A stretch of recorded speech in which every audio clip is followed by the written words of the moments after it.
دیش میں رہنے والے ہوں یا پردیسی ہوں، اگر آپ لوگ کام کرنا چاہتے ہیں تو آج میں نے ایک چیز آبزرو کی ہے پورے بازار میں گھوم کر، جو لوگ دہائیوں سے کامیاب دکاندار ہیں، جو ایک ایک مارکیٹ میں دو دو تین تین دکانیں ہوتی ہیں نا، کوئی کپڑے والا، کوئی لوہے والا، کوئی بھی بزنس کا، کوئی کھانے پینے والا، کوئی ہوٹل. میں نے آج بازار میں گھوم کر دیکھا کہ ان میں سے 80% وہ لوگ تھے جن کی دکانیں اپنی تھیں، یعنی اپنی ملکیتی دکانیں تھیں جن کی. میں حیران ہوا کہ جس کی 2 دکانیں تھیں وہ زیادہ کامیاب ہے، جس کی 1 دکان تھی وہ بھی بیٹھا ہوا ہے، اس نے بھی چھوڑی نہیں.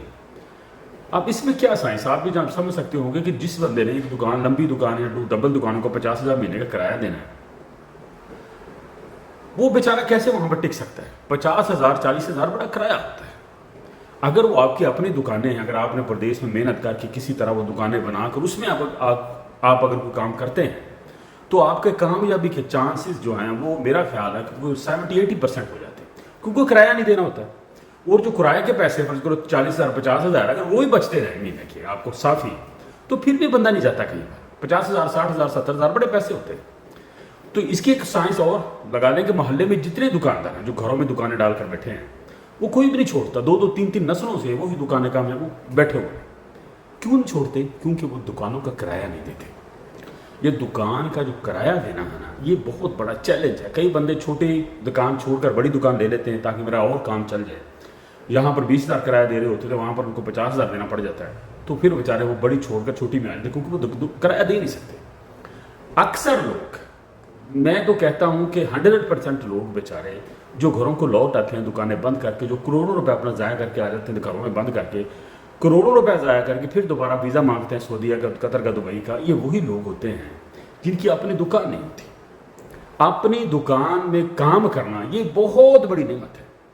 تو جو بھی سعودی عرب پردیش کہیں پر بھی ہیں، دبئی میں ادھر ادھر جہاں بھی کھپ رہے ہیں، سب سے پہلے آپ یہ کام کریں کہ شہر میں 1 دکان لے لیں، 2 لے لیں. 2 دکانیں ہونی چاہیے.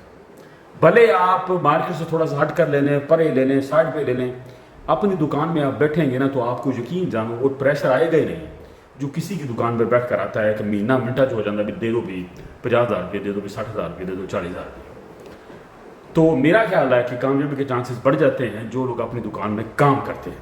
تو سب سے پہلے اگر آپ نے کروڑوں روپے اپنے کام کے لیے اکٹھا کر لیا، آپ ملک کو پردیش کو چھوڑنا چاہتے ہیں تو رک جائے ابھی، اور سب سے پہلے آپ کو اپنی 2 دکانیں لیں اور اس میں آ کر اپنا کام کریں جو بھی آپ کرنا چاہتے ہیں. ٹھیک ہے نا؟ وہ سواکے کا کرنا چاہتے ہیں، کوئی ویلڈ کا کرنا چاہتے ہیں، سیمنٹ بجری کا کرنا چاہتے ہیں، کوئی ہوٹلنگ کا کرنا چاہتے ہیں، کپڑے کا کرنا چاہتے ہیں، جو بھی آپ نے کرنا ہے. ایون تسی میک اپ کا سامان جڑا ہوتا کی کہتے کاسمیٹک کا، یہ تسی کر لو. دکان اگر آپ کی اپنی ہے تو میرا خیال ہے کہ آپ ہلیں گے نہیں. آپ ایک ریزنیبل روزی کمانا شروع کر دیں گے اپنے شہر میں، اپنے ملک میں بیٹھ کر. سب سے پہلے 2 دکانوں کا جوڑ کریں، جگاڑ کریں. اس کے بعد آپ کے پاس اگر کوئی 60-70 لاکھ بھی ہوگا تو میرا خیال ہے کہ آپ کام چلا لیں گے. کیونکہ دکانوں کے کرائے دکانداروں کو کامیاب نہیں ہونے جاتے، بیچارے پھنس جاتے ہیں. منٹا جداں پاکستان، سعودی عرب یا دبئی اگے پیچھے منتھلی آپ دینے منٹا میں ہو جاتے، کرایے گھرانے دینے منٹا جا جاتے. اسی طرح 40-50 ہزار بندہ کیا دیتا ہے؟ اور نئے نئے کام ہوتے ہیں، اس لیے انسان فیل ہو جاتا ہے. تو سب سے پہلے اپنی دکان خریدے جی اور پھر اس میں مال ڈالیں اور انشاءاللہ کامیابی پکی. دعا میں